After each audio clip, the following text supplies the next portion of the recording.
So, guys, the people of Benue are saying that it is jihad that is happening in their communities, not even land grabbing. It's not just farmer headers crisis. This is totally jihad. So, let me allow you listen to what these elders, they've come out to drag Tinubu on the level of, negligence that they've suffered. They said they are calling on the government that they have a lot of widows and orphans in their midst as a result of these latest attacks that have been going on. Just listen for yourself what they've got to say. An attack on a community in Bokkos local government area.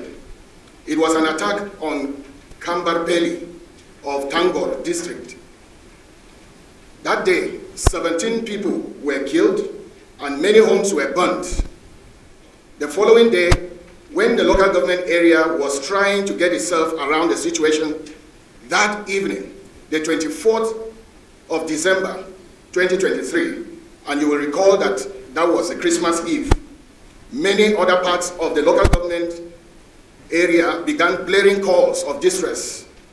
Later, when Stephanos Foundation's fact-finding team took careful inventory of the attacks, our report showed that between 24th and 26th December 2023, a total of 31 communities in 7 districts were attacked, covering 4 local government areas of the state, and this killed 238 people. We have a map, satellite map, dotted with those communities, as you can see. Gentlemen, you will agree with me that only a deliberately orchestrated and carefully rehearsed capacity can deliver such capability. You will also agree that it is not possible to attain such a level of militancy without the knowledge of the authority. Unfortunately, Stephanos Foundation observed, sadly, that the neglect of similar instances has contributed in getting the country in this situation. The sad reality is that many other attacks have happened unattended around this local government area in the past. Stephanos Foundation here recalled with sadness these similar attacks of the same magnitude that have occurred in the area. 1. The Mangu attack of April to July 2023. The Barikin-Ladi attack of 23rd to 24th June 2018. The Dogona Hawa attack of 7th March 2010 in Jos South. The 17th January 2010 violence around villages of Jos North and Jos South. The Jos North riot of 28th November 2008. And the 7th September crisis of 2001 in Jos North local government area, just to mention a few. Presently, most of these areas we have observed have become no-go area for the ethnic people, owners of the area. Instead, we have seen new settlements, new buildings, new houses all over these places. It is worthy of note here that last year, from 1st January to 31st December 2023, Stephanos Foundation recorded 686 instances of violence from 34 states across the Federation. From these attacks, we recorded 4,357 number of persons dead and 1,791 people abducted, yet this does not even show all the instances that have taken place that year, as many may have occurred unreported. In 22 years, from 2001 to 2023, Stephanos Foundation recorded a total of 5,344 instances of violence that have claimed the lives of 41,879 Nigerians. The record shows that 1,296 of these instances were Boko Haram violence that killed 17,406 Nigerians. Some 1,248 instances were of Fulani attacks that killed 14,605 people. Others include 2,716 violence of unknown gunmen killings that have killed 6,459. Some 84 instances of religious mob violence, killing 3,409, and a total of 11,552 cases of kidnappings all around the country. Yet, this is just a conservative number, as our record does not show all of the instances. And like I said, many may have occurred unrecorded. The situation where armless, defenseless people are attacked and killed with guns and machetes in their homes. In the middle of the night, their houses burnt, properties looted, and the entire community displaced is unacceptable. It is even worse when the attackers are unapprehended, let alone prosecuted. This is worrisome for a country that is not at war. Reports from eyewitness and direct victims across board indicate to us that these attacks are carried out in literally the same style. Attackers dress in similar fashion, targeting victims with similar profiles. And I beg to say here that mostly they are Christians and they are religious minority and they are ethnic people in those localities. This has happened in Agatu, Goma, and Logo in Benue State. It also has happened in Kagoro, Zangon Kataf, Kajuru, Kafanchan, in southern Kaduna, Basam, Riom, Barakin Ladi, Mangu, and now Bokkos in Plateau State. And the list goes on.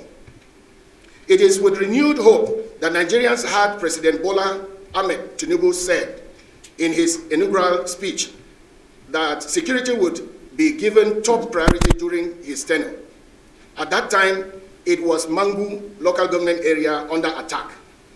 But up till now, as we're talking, there has not been any effective response. In fact, as we're talking now, Mangu is on fire. Instead, more attacks have now occurred, affecting 2 more communities of the state.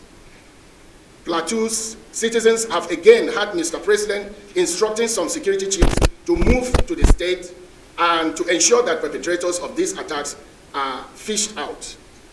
Nigerians can only believe this with hope that it would go beyond mere rhetoric and translate into some reality on ground.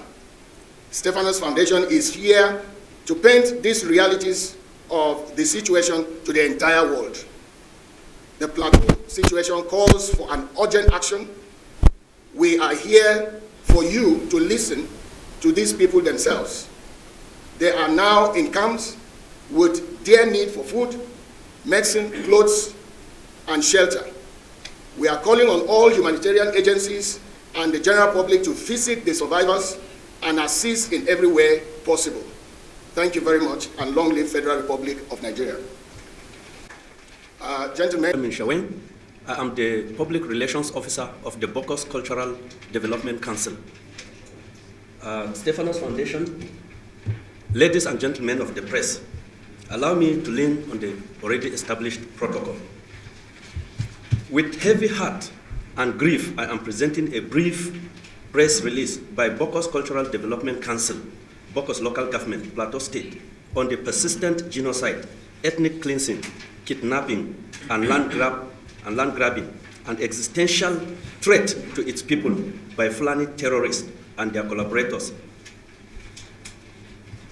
We, Berom, Kulere, and Mushere indigenous people of Bokkos Local Government Council have deemed it necessary to call a press conference and explain to the world the threat to our existence owing to the relentless, calculated, and well-orchestrated plan by Fulani terrorists and their to exterminate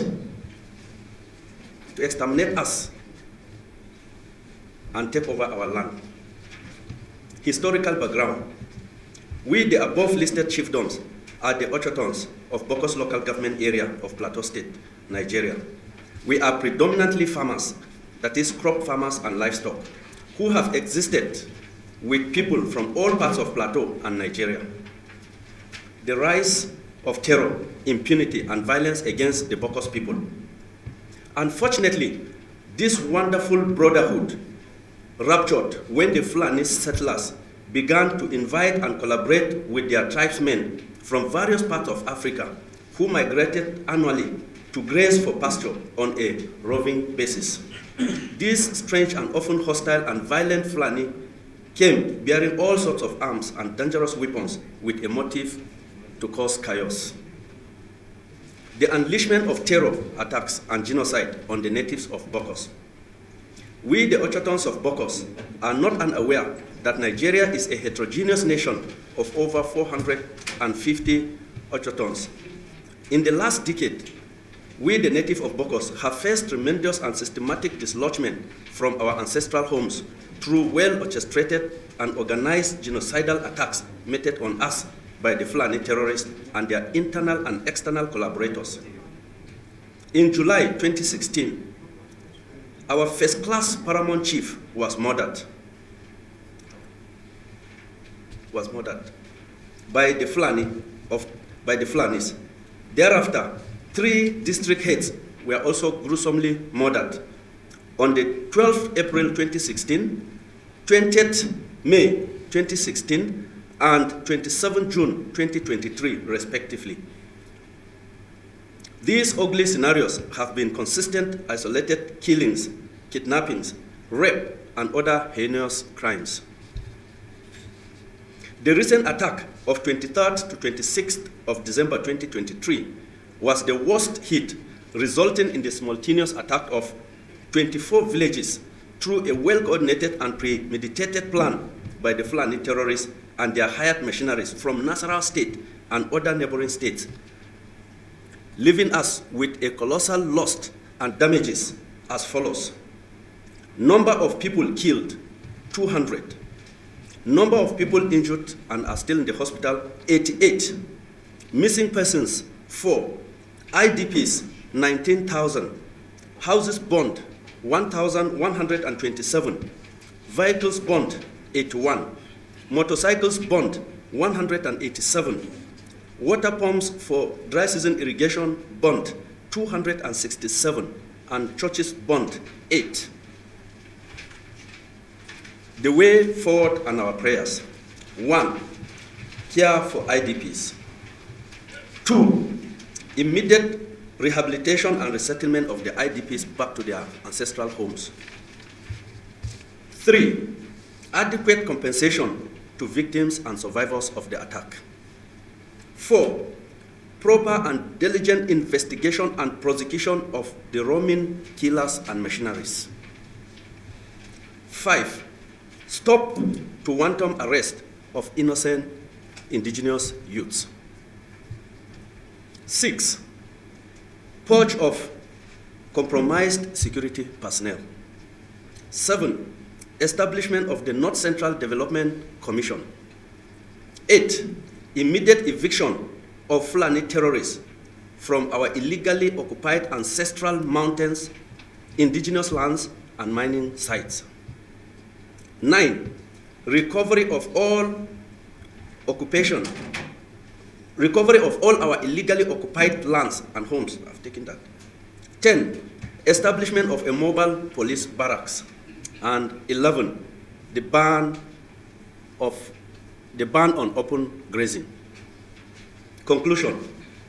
We wish to reiterate that our people, that is Deron, Kulere, and Mushere, are peace-loving and accommodating, and shall never refuse to live with law-abiding Nigerians, irrespective of their tribe, religion, or race. However, we shall also never accept the antics of killer Fulani and their mercenaries, who come to kill, steal, and destroy our livelihoods. If their goal is to annihilate us through systematic genocide, then we take our case to the government and to God, our Creator. As Christians, we have faith in God, who created us and placed us on the land of Bokkos. He will never leave us nor forsake us. The fate of Haman in the book of Esther awaits those who think they are more human than us or have the right to life while we don't. Let the world know that as far as we are concerned, we have no problem with the Fulanis and are not engaged in any so-called farmer-herders clash. What we are witnessing is pure premeditated mass murder of our people by those who think and value cows and animals over human lives. If there are so-called clashes, how come we do not clash with other settlers or of various ethnic and religious background in the market, in our environments and communities? Do you clash with someone who come to kill babies, women, and the senior citizens in their sleep? The answer is no. Finally, we thank the people of Plateau State and Nigeria of conscience who have stood behind us in our period of grief and relentless attacks. We appreciate most especially the media who have projected our plight to the world and given the right perspective in their reportage. We urge you to continue to report the truth and shun those who want to twist the truth and hide the evil agenda and activities of our attackers that are now trying to use the media to wash away their atrocities in order to escape justice. God bless Bokkos local government. Gentlemen of the press, good day to you all. I'm Chief Joseph Gwankat, KSM, the President of the Mobile Development Station, and mobile resident in Mangu local government area. Like my brother Stephanus has said, I've been restless since morning because currently there is a massive attack on the local government capital. Today, I'm constrained again to organize another press conference here, having been here last year. Moravul people, as I've said earlier, are one of the most peaceful people throughout the country, and are known to have accepted peacefully and peacefully hosted other ethnic nationalities, including the Fulani. If you go there, you find the Hausa in their great number, the Igbos in their great number, the Yorubas in their great number, and indeed other ethnic nationalities that we have in this country, living peacefully with the Moravul people, who are their host community. And again, the Fulani have been there too, living with us peacefully. They have intermarried with us. Some of them even speak the Moravul language more than me. I don't know where we got it wrong. Because even my father, before he died in 1977, he had cattle with the Fulani. That shows friendship. So we don't know where we got it wrong. And that is a bitter truth. I don't know whether these people are coming from outside. Even if they are coming from outside, somebody must have invited them. And that is our great pain. It is important to note that at the moment, over 82 villages have been attacked and some sacked of their inhabitants, where their properties have been burned or looted and their farms grazed upon by Fulani raiders, protected by well-armed Fulani militias. Many churches, schools, business centers have been wiped out, and the economic and educational activities of the people have been dislocated in all these 82 villages. If you see at the end of page 1, these are I've listed some of the villages that have been attacked, and some of them have left the villages because they're in complete ruin, and the people have left the place, and some killed. It is no longer news, therefore, that there is a well-planned and coordinated attack being executed against the Moravul nation of Mangu local government in the last 10 months. These incessant attacks has given rise to orphans, widows, and widowers, with the economic lifeline of our people completely destroyed in the affected communities. At the last count, out of the over 82 communities that have been attacked in Mangu local government from April to date, many are still being attacked with many deaths, and the communities deserted. Like I've told you, it's still on because the capital is under attack. It started yesterday late in the evening. As a matter of fact, as we do this press conference today, there are still pockets of attack going on in some of our villages, with killings and destruction of properties from our community to another. The threats of pending attacks from the Fulani herdsmen is not over, and our people have continued to live in fears, while many cannot go back to their homes, either for fear of being attacked again, or their homes have been completely destroyed. Just last week, we had sports of attacks in Meirana, Kubat, and Sabot, where we lost 3 people, 3 young people, able people. And the threats of pending attacks are still being received. Today, as I speak, over 82 villages have been attacked. Over 500 people have been killed. Over 200,000 people have been displaced. Over 200,000 people are living in IDPs or in the houses of their relations. Some of them, we have traced them to Port Harcourt, Lagos, and all over the places. They have left their ancestral land. Hundreds of hectares of crops were destroyed during the last farming season. Hundreds of children have been made orphans, and hundreds of women and men rendered widows and widowers. All these are done with mission, and the mission is clear: to drive us out of the land and occupy it. This is the only heritage that our grandparents handed over to us over the centuries. This is a mission impossible. We will not allow this to happen. Distinguished ladies and gentlemen of the press, nobody can claim ignorance of what has befallen our people.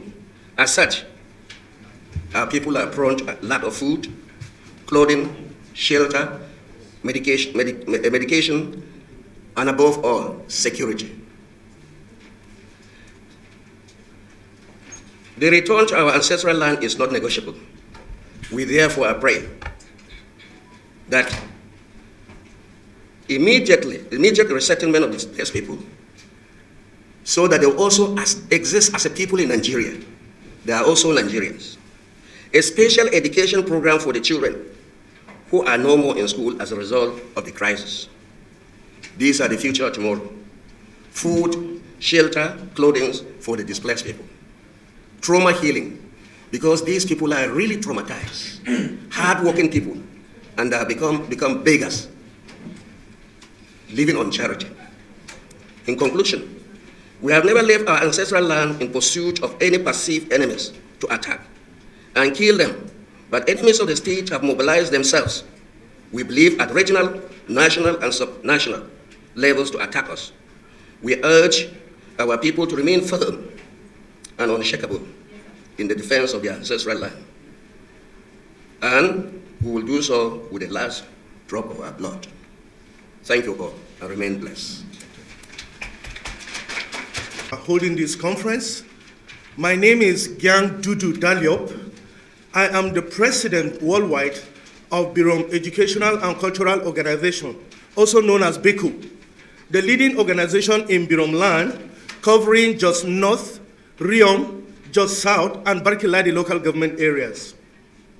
I will just give a summary of happenings in our own area of the land, and this will include the first incident ever, which started in 2001 and started in a remote area of Jos North called Trenyap, where there was a misunderstanding with 2 people that snowballed into a full-fledged religious war in and around Jos. It never stopped from there. From that moment till today, we have witnessed sustained crises, sustained attacks on the livelihood and the land itself. In Berom land, only the antics have changed, but nothing have drastically changed from the order of attacks. It's either they come massively or they attack via picking people, waylaying people, hacking people on the farm and in mining areas. The attack may look massive, but there is a guerrilla tactics being adopted as well. Women are not spared, children are not spared. When they meet you on the way, they hack you down and they kill you. And these are mostly done by Fulani militias. Response has not always been easy because of the challenges of logistics and somewhat double dealings by security agencies. Most early warning signs of planned attacks are received and made available to the security agencies. Yet, such attacks will still go on. We wonder what is happening. The next thing they do is to arrest our young men who may want to put a resistance. And the next thing, the security agencies will round them up, and most of them are languishing in jails today. We are wondering why some people are above the law. There are people, we have named their names, they have been identified to be part of these genocides and activities. None of them have been arrested, and those arrested have been also released. What happens when they killed and maim our people? They take over the land, they take over the territory, and begin to erect buildings in those areas, and assume positions, and change names of those very localities. Mahanga, as it's being called today, is a traditional Berom settlement called Rakum. If you check the maps, you will see it correctly so. But it has been changed. And even a school was sponsored by the presidency during Buhari's period, where a school was named for the Ardo of Mahanga, sponsored from the presidency. We raised objections to that, and we were invited on that issue, and they stepped it down. The location of those people tormenting us is not unknown, but the security agencies have refused to act. And we're calling on the world today to know that their hideouts are not in any way in a mystery. We know their hideouts. But why have they not been visited? The major crisis we have seen and faced since 2001 and have claimed so many lives, so many of our people gone. In the crisis of 2001, over 2,000 people were killed. In the same year, in Indian village of Fan district of Barkiladi, an attack again came and 15 people were killed, including the district head. In 2008, there was mass killing and mass destruction of residential places, business premises, worship places in and around Jos and Bukuru, and our people were dislocated from all the settlements in and around Jos. I am a victim. My father's house was burnt.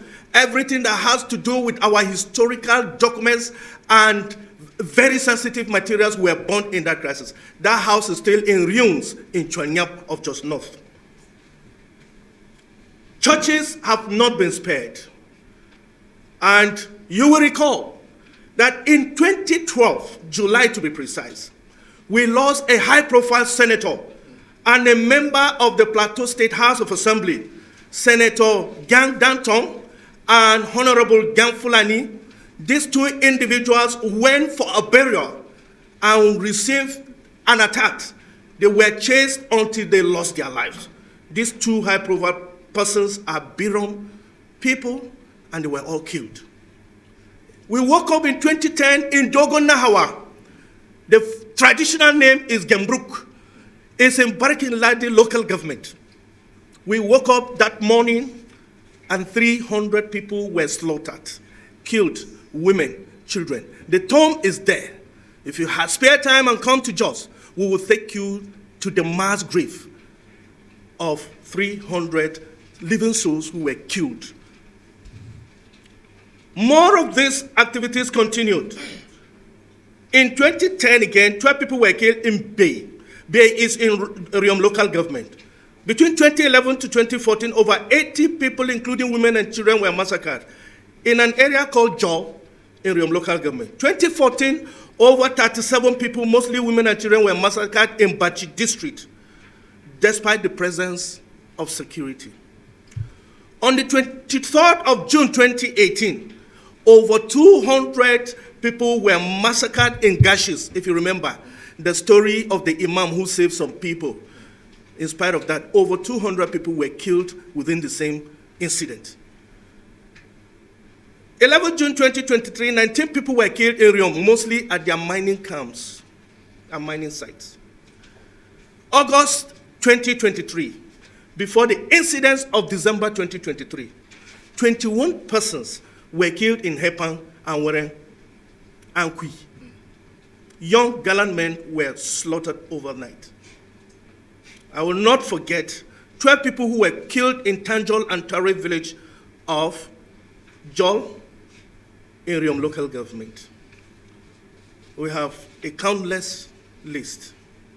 It is sad that we are discussing the number of people killed as if those were not lives.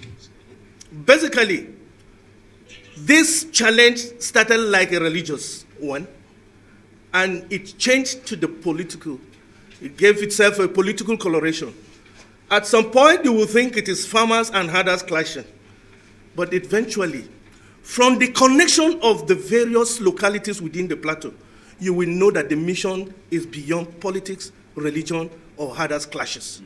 It is an intention to emancipate and take over our places.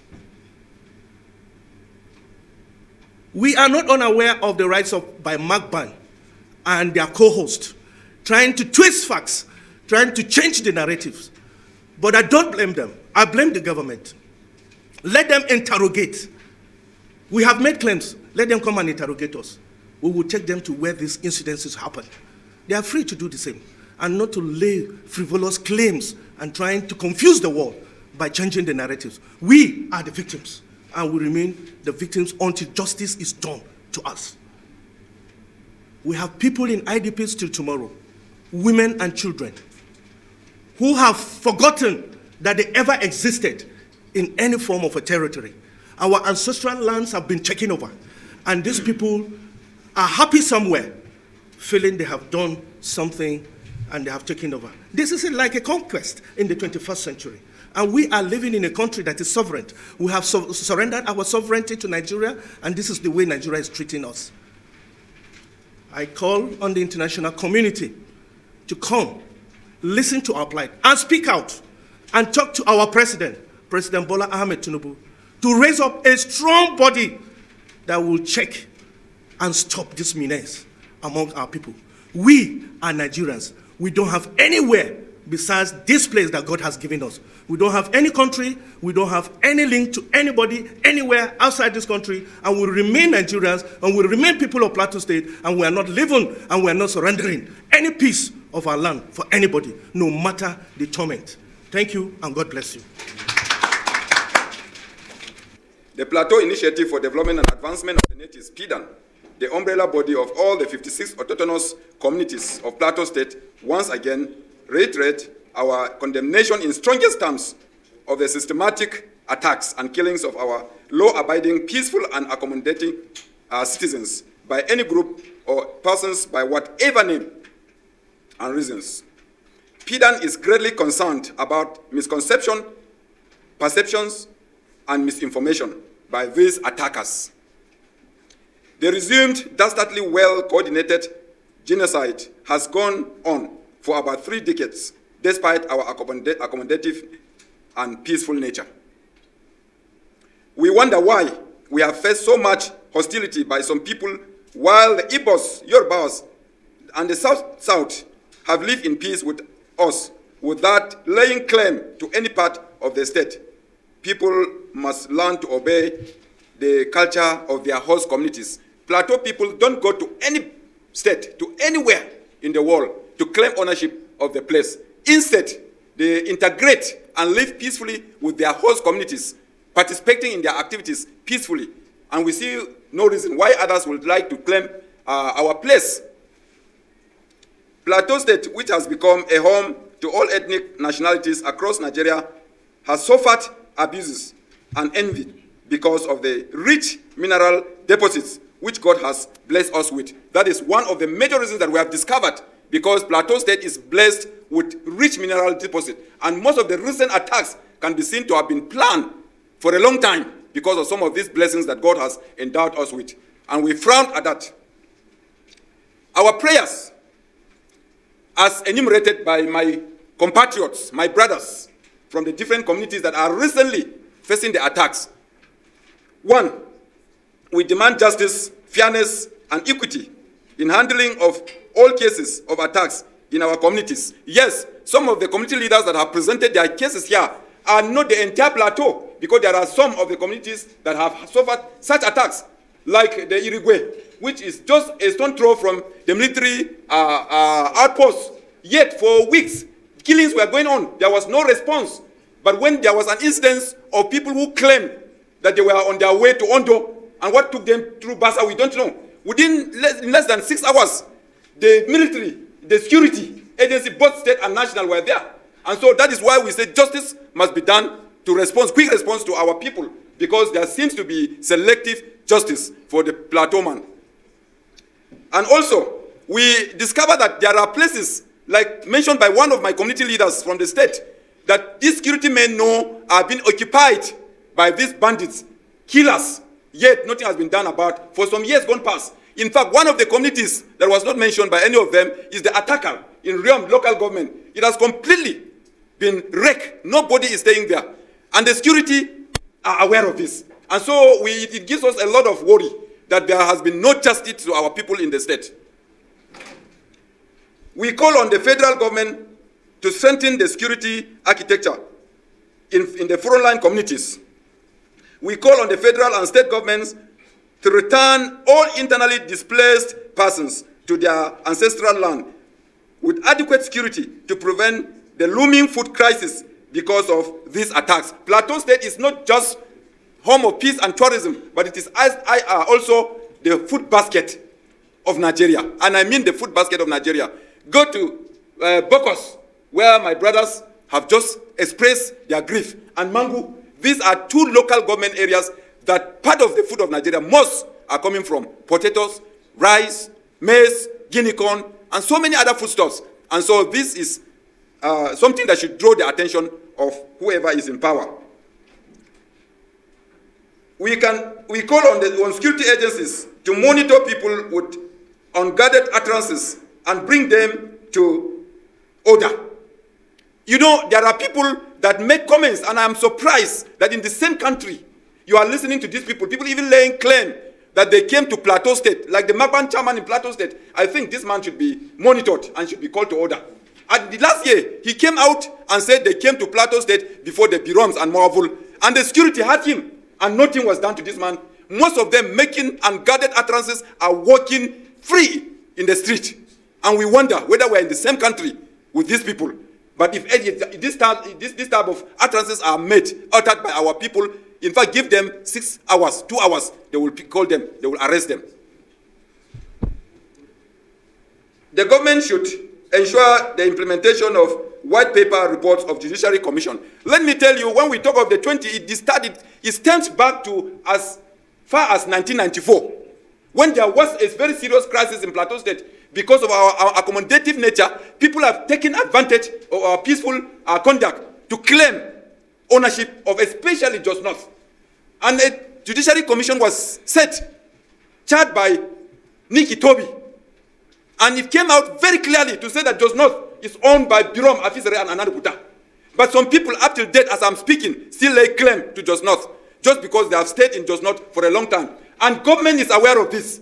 We are calling on both state and federal governments to come to the aid of our people by putting into use what this Judiciary Commission came up with as their own outcome, their own opinions. Culprits arrested should be prosecuted where they are arrested. It is very sad that somebody will be arrested in Jos, and the next time you hear is that the man has been transferred to Abuja. This gives us a lot of cause for worry. Let the person be dealt with, let him be prosecuted there to serve as deterrent to other people that will have such spirit, dirty indeed spirit. Distorted news carriers with false claims should be checked and prosecuted, as earlier observed by one of my community leaders. Yes, this especially the Fulani killer herdsmen. Let them come and show the world that these are the communities they belong to. We have the names, even on the sheet that I prepared this text. You can see underneath the name, the list of the communities that own Plateau State. Nothing more, nothing less. You will see the list there. These are the owners, the autochthonous, whose land is in their name. Nobody can even come from Mangu to Jos South and claim ownership of Jos South. No, from Jos South to Shandam, no Shandam to Bassa. No, these places have the owners.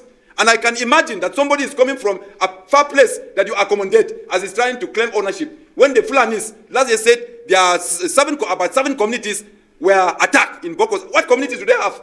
When you accommodate somebody, he becomes owner. And unfortunately, the security is not helping matters because there are distorted reports. In Bokkos, in the last attack, the Christmas Eve of 2023, there was one of the victims who said he knew some of these people, that you could identify them. But they twisted it to mean that they are some people from the community. No, these are people they have accommodated. And they could identify some of them. And so this twisted, distorted report should be checked. And honestly, culprits should be dealt with. Otherwise, this peace that is eluding us will continue.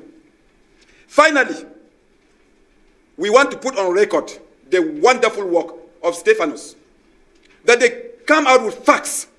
And I want the world to know that when organizations like this speak, present issues, they are really presenting the issues as they are on ground. We want to thank you, Stephanos, once more.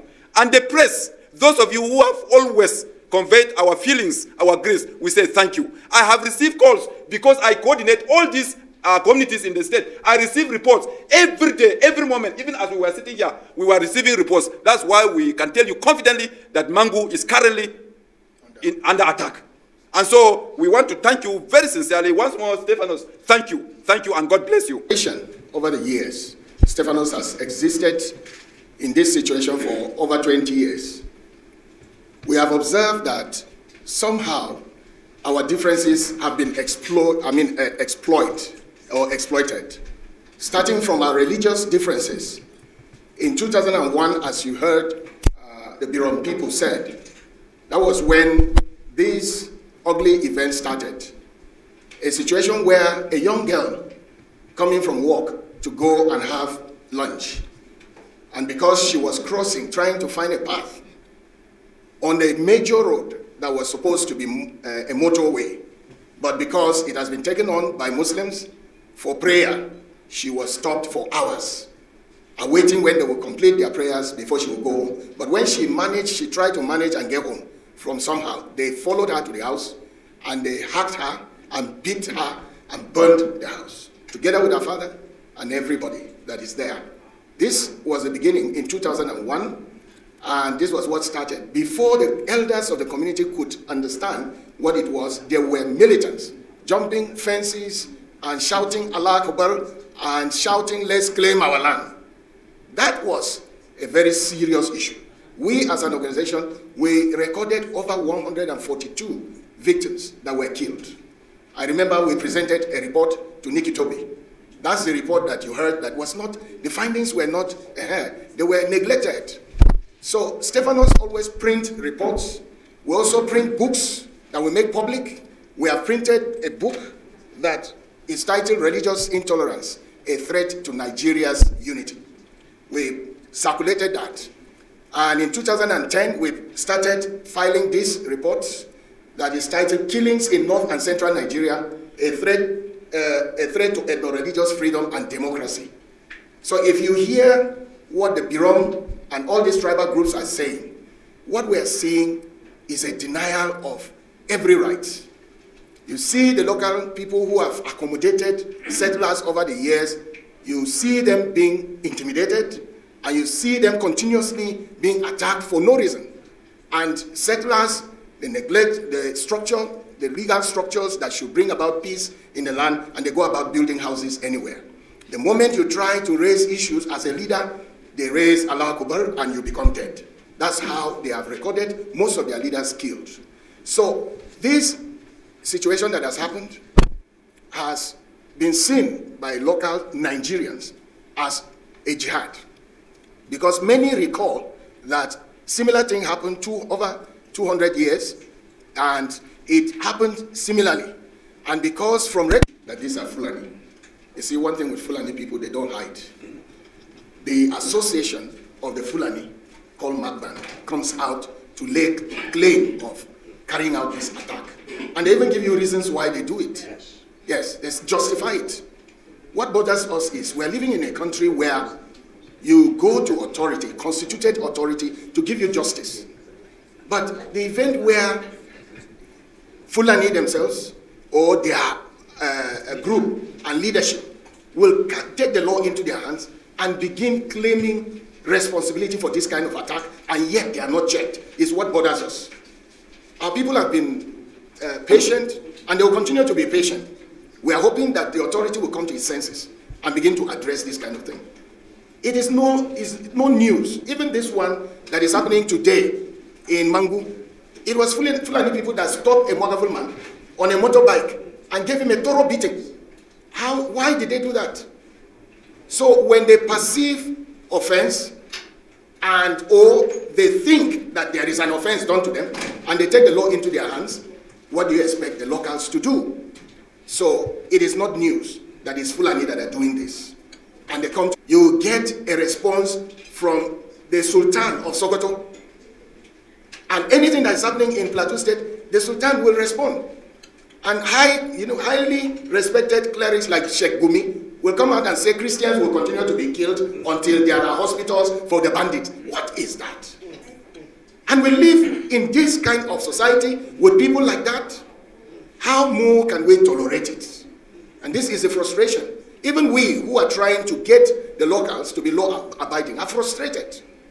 Because you see people making utterances that naturally, when you make that as a local, you'll be arrested and you will be left in prison. But these people are neglected. They are allowed to even be highly placed in the society. So what kind of a society are we living in as Nigeria? That's what bothers us as Stephanos Foundation. People need, at the moment, security. You need security to be able to live in peace. We were living in peace. What has happened? Where are the security men? How can they protect us to continue to live in peace in our homes? That's what we need paramount. The second thing that is clear here is that our people are outside. We need humanitarian support at this time. Our homes have been burnt. We are struggling with the realities of the loss of lives, and yet we don't have places to stay. We need to go back to our homes. Can they rebuild our homes so that we go back to our homes? That is clear. Some people are still struggling with wounds in their bodies, being hacked by machetes. Can we get some medical care? We also are struggling with trauma. You expect us to go back and live in peace with people we see as perpetrators. How can that be done without help? So we need trauma care. We need some form of therapy to help us respect the people we see as enemies, if we must live in peace in this place. And honestly, all these people want their ancestral home. Land is some form of heritage. Land is a source of economy. Land is where we get our food and our livelihood. If that has been taken away and we are now left to even squat in cities, how can we continue? The shocking thing is the food security. Like we said, Mangu and Bokkos is the food basket.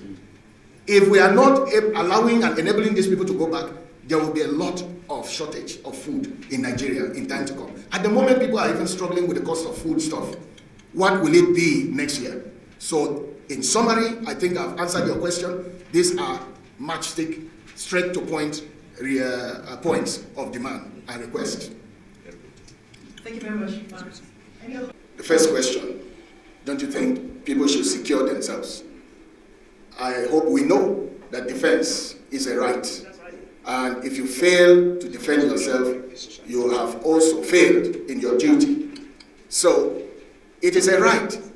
And yet, when people have exercised some restraint from this kind of callous incidences and situations for long, then they should be commended. If people are allowed to begin to imagine what you are saying, to sustain, begin to secure themselves, then of course it's a form of anarchy. And who knows who can become a victim of such tomorrow. And this is why organizations like Stephanos Foundation is trying hard to bring hope in this situation. Because believe you me, if these Plateau tribes, who are 98 in number, come up to profile the Fulani, you will know that it will be casualty for Fulani in Plateau State. And that's why we say, no, there is law and there are security or law agencies. If you are aggrieved, take your matter to the security agencies and they will bring justice. What we are seeing is failure of justice, and we are hoping that the government who care about the security of this country are also thinking in the light of your question. If I am the president of this country, I would be concerned, because if everyone carries out arms and begin to attack or secure himself, who will be the perpetrator? It will be difficult for this country to secure and bring about peace. And so that's why we are trying hard to stop anarchy happening in this country. So we are calling on government to rise up, do the needful, bring justice in the situation. You know, it shocked me when you said, "Are we sure it's Fulani?" You know, Fulani have been arrested in Barajiladi. They were taken to court. They were in the prisons. I hope you are not you're uninformed about the fact that they broke the jail in Barajiladi. They went to Jos in a very militant way and destroyed the prisons, killed even a warder, and took their people away. What has the government done about that? So these are the issues that we are battling with. How can we bring peace? How can we get people to continue to think good of Fulani in the light of this situation? So I hope I've answered your question. Let me add Yes. this.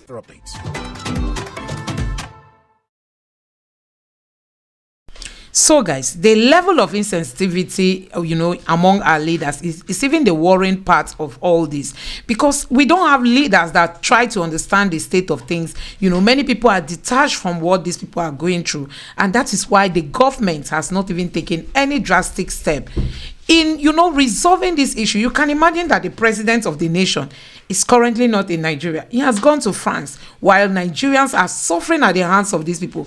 It is just few of these attacks that are being reported. There are a lot of things going on unreported in Nigeria, and I tell you, one keeps wondering when all these attacks will come to an end. We just look forward to this government realizing their mistakes and start taking drastic measures to curb all this menace happening in the country. Let me know what you think about this in the comment section below. Please don't forget to subscribe to the channel, turn on your notification bell. Please give this video a like so that YouTube can recommend it to more people. Thank you.